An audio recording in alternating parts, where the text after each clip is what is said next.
My name is Pete Hayes. I was in the Michigan Army National Guard from 1957 to 1964. Glenn Schaefer, Army, and I served from 1969 to 75, 2 years active, 4 years non-active.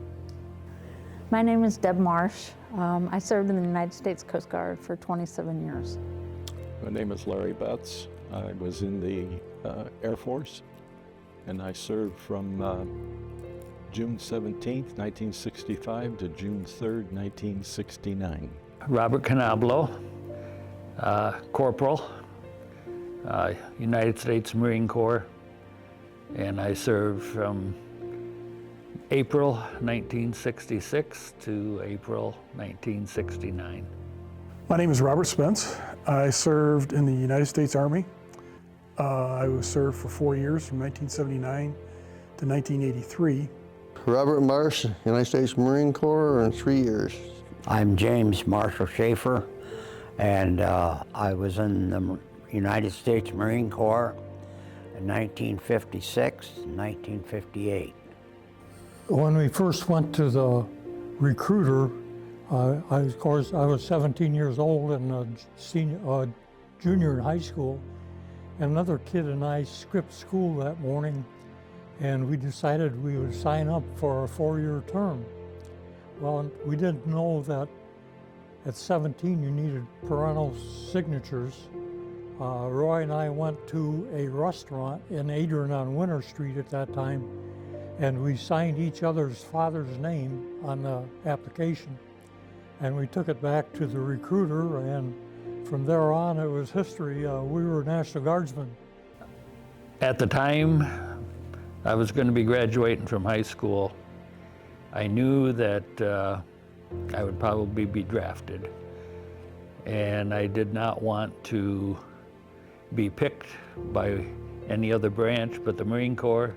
So I figured the only way to make sure is that I volunteered and enlisted. I was drafted. I was going to enlist, but never got to it. Well, I went into basic training, went through that for 8 weeks, and then went to AIT, which was combat training, which was recon. Dealt with armor recon, which was tanks and tracks, armor personnel carriers. Got sent to Vietnam. It was quite a trip, being in the Marine Corps. Being a junior Marine was somebody around watching you all the time. They were regular schedule. Everything was going on, but you didn't have to worry too much except doing your job and paying attention and doing what you were told. I thought going to basic training in Texas was pretty cool. When I got my orders to go to Germany, I kind of thought that was not so cool, really cool. When I got to Germany, though, it was a completely different situation that I had thought.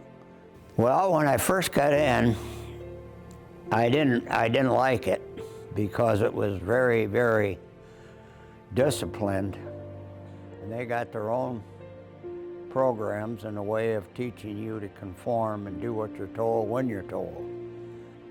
I couldn't use my own mind when I was in there. I had to go by theirs.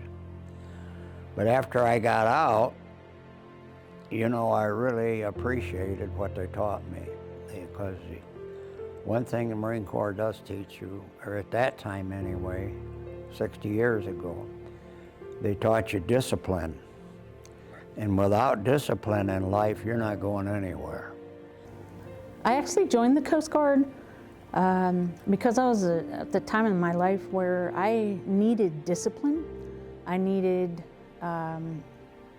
something bigger than myself, and I needed something that helped me set goals and reach those goals. I guess I learned responsibility and changed my life on how to get along with it, because I went right out of high school, so I went from being at home to living in a barracks with a couple of hundred other guys and sharing bathrooms and mess halls and all that sort of thing. You learn to get along with one another. So what does it mean to you that you served our country? Well, I'm really proud to say that I served in America. It was an honor and a privilege, and it was a great learning experience that I would do again if I was in the same, if I could go back, whatever it is, 70 years or 60 years, I would do it again. It seems like when you serve as long as I did, you get to do a lot of really cool things. I was part of the Deepwater Horizon oil spill cleanup. I did a lot of search and rescue at Station Marblehead, a lot of port security stuff. I was in Port Security Unit 3009 for 18 years. I'm proud of what I did. We were very disciplined and knew our job, and I'm just proud of what I was able to accomplish. Well, you know, we're indebted. We didn't get all this that we have in the United States for free. We earned it in bodies, unfortunately. It meant a lot. It was a little patriotic deal that I thought I should do at a young age. I had no other idea what I was going to do. None. I didn't know what I wanted to do. It gave me an opportunity to see a job that I was trained for and would do. I learned to love the Marine Corps, but it was after I got out that I really appreciated it, and they really didn't get much while I was in there, except a lot of good training that I used throughout my life as far as, like I said, discipline. What memories have stayed with you the longest? I think my friendships. I have brothers in the Coast Guard that I've known for almost 40 years now. They are my brothers. They're not just my brothers in arms, but also my brothers in Christ. I think the memories of staying, the camaraderie that we had. Well, I was an aircraft mechanic, so a lot of my memories are on the flight line, working on B-52s, KC-135s.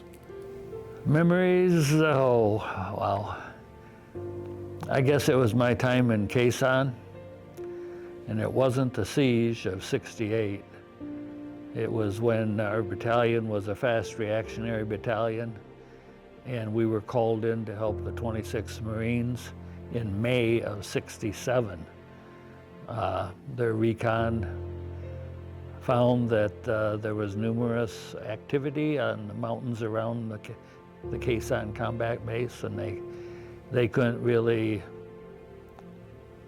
take away from the perimeter of the base, so they called our battalion in, and we were there for just about a month until we chased the NVA all back into either North Vietnam or into Laos.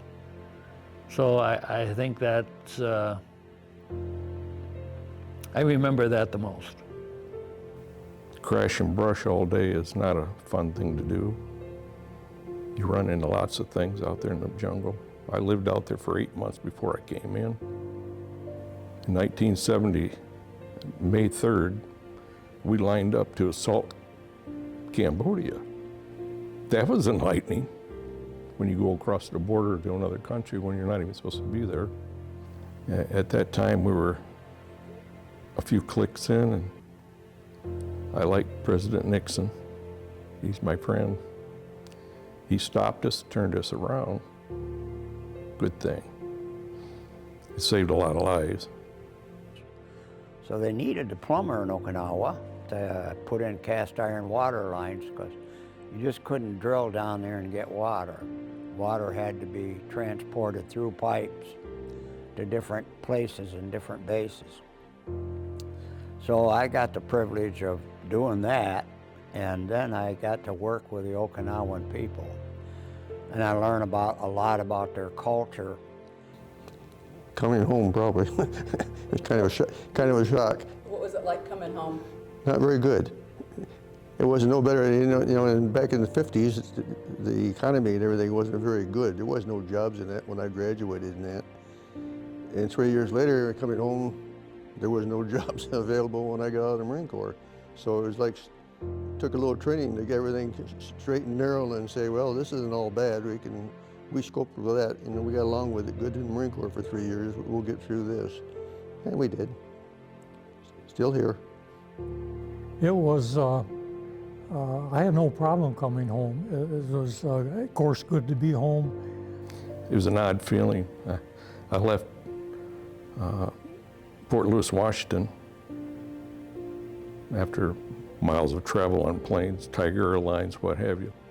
Got our uniforms. There was 5 of us traveling together. We didn't know each other. We're all coming back to Michigan. Got in the tail end of a plane, flew right in direct to Detroit. And the stewardess come back and said, "Did you fellas just get home?" And we all said, "Yeah."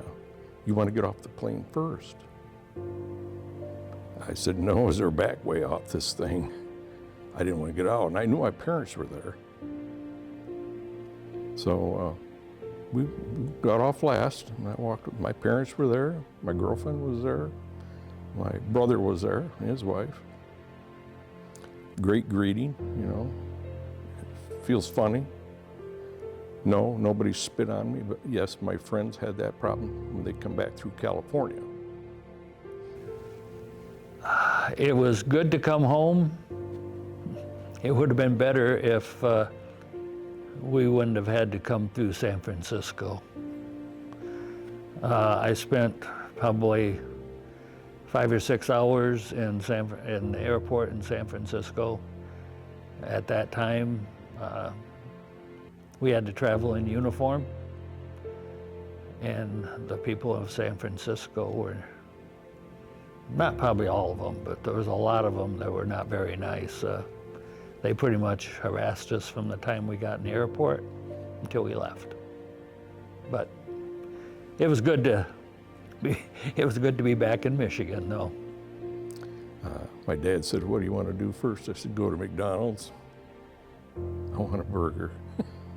That's what I did. Base deployment was different. When I got home, there were some times when I was so happy that I was like almost hysterical that, you know, that I was finally home. It depended, you know, that was a 6-month or a 9-month or a year deployment. It depends on if it was a bad, you know, a crummy deployment, or if it was something that we felt like we accomplished something on. Coming home from the military was interesting. Teresa was 8 months pregnant. We were here in the United States. So we drove up the coast, met some friends of ours, and then we drove back home to the unknown. For almost a year, my whole family was outside the continental limits of the U.S., off the 48 states. It was wonderful to see the American flag and know that I was home. And then I got back, and in the meantime, I had this girl that I thought was something. And I guess when you're young, you don't know how to pick a girl. So a good Lord intervened and got her off to the side. Somebody else took her.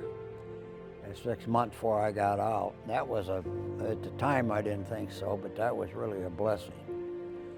So I got out, and a few months later, 6 months, I didn't go no place after I got home. And then I went roller skating and met my wife, and she's lasted me 65 years, August. She's really been a blessing in my life. What do you think people misunderstand about the military? Well, I've thought about that a few times. For every one person that's on combat duty, it's out in the field, there's 9 in the rear taking care of him. Not everybody gets shot at. It's a good thing to go into service, but choose what you're going into. Well, I guess what they misunderstand is when they go in, there's a set of rules, pretty stringent rules that are somewhat different than what you have in civilian life. And some of them have problems abiding by these rules, getting up and going to bed and eating, and everything has a time frame, and that's what you're expected to do.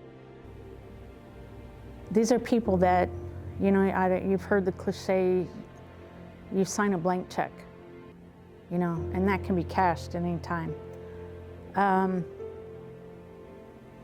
And to me, this country was worth writing that check for. And I think sometimes people don't understand not only the sacrifices of the person that's actually putting their life on the line every day, but the sacrifices of the family at home. We just have a different way of thinking. That's the deal right there. Military reacts now. They don't put off what if they're going to do something, you're going to do it that day. You know, everything is a schedule. You don't just plan ahead and then say, oh, change your mind, we'll do it tomorrow. They say you're going to go to 0600. 0600, you're on the board. You're going, you're moving. The understanding between soldiers, even of opposite sides, is we're doing this for our country. Right or wrong, we're doing this for our country. So everybody's got that position in mind. I did it, my father did it, my uncles have done it. I went in because I didn't know what else I was going to do, like I said before, but it was to help and serve my country. My country's done a lot for me. I thought I deserved that too. I think sometimes people misunderstand that they look at it more like if you can't cut it at college or whatever, you go in the service. And it's really not true. The military is very technical. The skills that I learned in the 4 years I was in carried me through when my working career before I went in the ministry. Even in the ministry, there were things that I learned in service that helped me. What helped you stay hopeful during those difficult days? People back home. I know that I had a lot of people praying for me back home. Always got letters, and they were always affirmative that they were praying. Keep me safe. I think staying hopeful was the fact that I knew I was a Christian. I made my peace with Jesus many, many years ago. In fact, during Desert Storm that happened. So every deployment was, I do the best I can with training the young guys that I'm trying to help get qualified. And just knowing that my brothers had my back. Marine Corps, training in the Marine Corps. As a young kid, junior Marine, you always had somebody instructing you. You never, there was always an NCO above you. Even if there's only one stripe, he still had more experience than what you did. Most of them, some of them had been in war, majority of them had been in wartime situations, so they weren't just talking about what they heard. They'd actually been there, and that's what they were teaching us. And they said when things get tough, you just buckle down and get tougher. Loneliness was a big thing. Having a phone, even though it was a dial-up phone back then, there wasn't cell phones. Communication with loved ones. My mother, when I left, she gave me a little Gideon Bible. I drove a PC, armored personnel carrier, for about 9 months. Watched for mines and everything else. That Bible sat right over here. And at night you couldn't read because you couldn't turn a light on. So it didn't get read a lot, but it was always sitting over there, and I'd look at it quite often, my little Gideon Bible. My mother gave me that. When people look back on this generation, what do you hope they remember? Well, I hope they remember that the service that we did. Well, if I look back at my generation, I hope they remember we did our duty. It was not the most popular time with the Vietnam War. I didn't go to Vietnam, but served during that era, and we did our duty. I'm very proud of the legacy that I've left with the PSUs. We built that thing from the ground up. We learned the tactics, we learned what we were supposed to do, what worked, what didn't work, threw it out. helped write the manuals that they teach everyone now over at Special Missions Training Center. So we put our blood, our sweat, our bodies into that.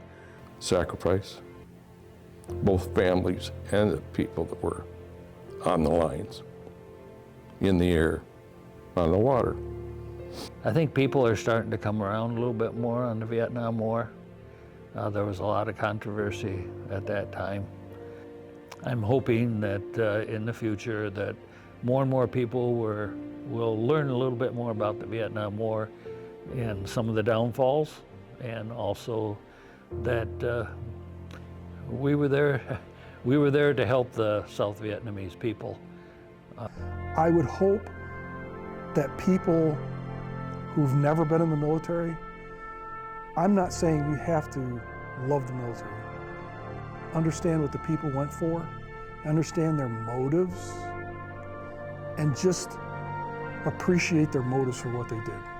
If I look to the future generations, I would encourage them that we all have a responsibility to this country and to an American way of life. And whether we serve in uniform or as civilian, we all have an obligation to love the flag and the country and the way of life and do our part. We all have a part in it.